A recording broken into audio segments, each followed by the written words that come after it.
Good afternoon. I'm here to talk to you about the Waterdonut. It's an easy way to clean the Dutch rivers from polluting plastic on the upper surface of the rivers. We've been using a technique, a proof technology of a skimmer. This is a skimmer in a pond, and it takes off all the debris floating on the surface. It's non-invasive, so in the river, this is all you would see, just a little blinker that would indicate the donut is full. Below the surface, it looks like this. It has a small ramp, which gently moves the plastic upwards in the flow. It has little lights to the side to make sure the fish don't swim in, so we thought of that as well. And we've also made sure there's no mechanical parts, so it's really low in maintenance costs. It's really easy to make, and we have made sure that there's no energy needed from outside, so you don't need energy from the grid. You can use solar energy to light the lights or the sensor. We've also thought of how to make it float on the river surface and use the Venturi effect, so it would suck. You could actually say our model would suck, but I'd rather say it slurps the plastic inside, so it has it slurps it in, and we use like the holes to the back, but we can also make like small little pipes to make it stronger. We attach it to existing infrastructure in the rivers. It would be using the buoys to attach it to them. But you can move it around anywhere you want in the river to see if there's a little hot spots, and you can place it there. It's scalable. For our solution, we thought of a diameter of 40 centimeters, so it would catch plastic in between 2.5 and 40 centimeters.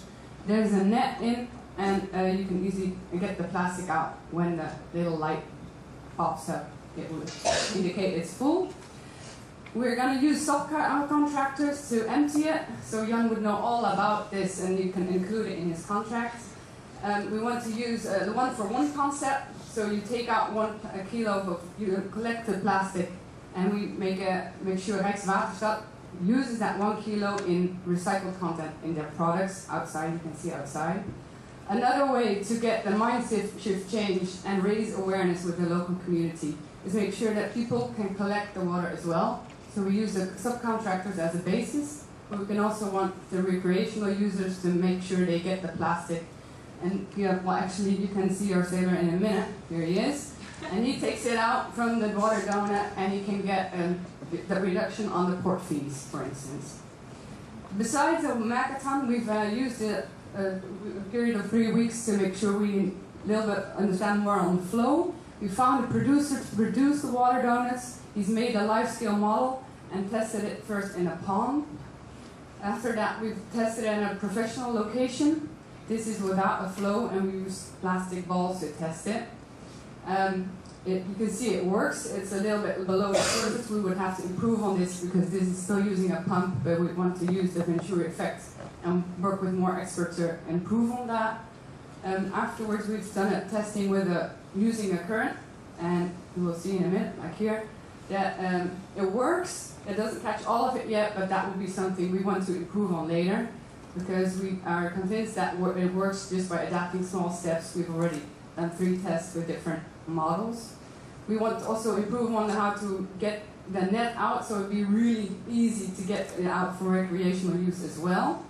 And they can get it out while they're on a moving boat, so that's the challenge. But we've used this sea-bin concept.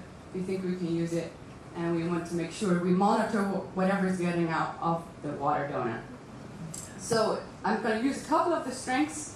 It's scalable, it's appealing, it's a proven mixed use of proven techniques, and we want to make it as sustainable as possible.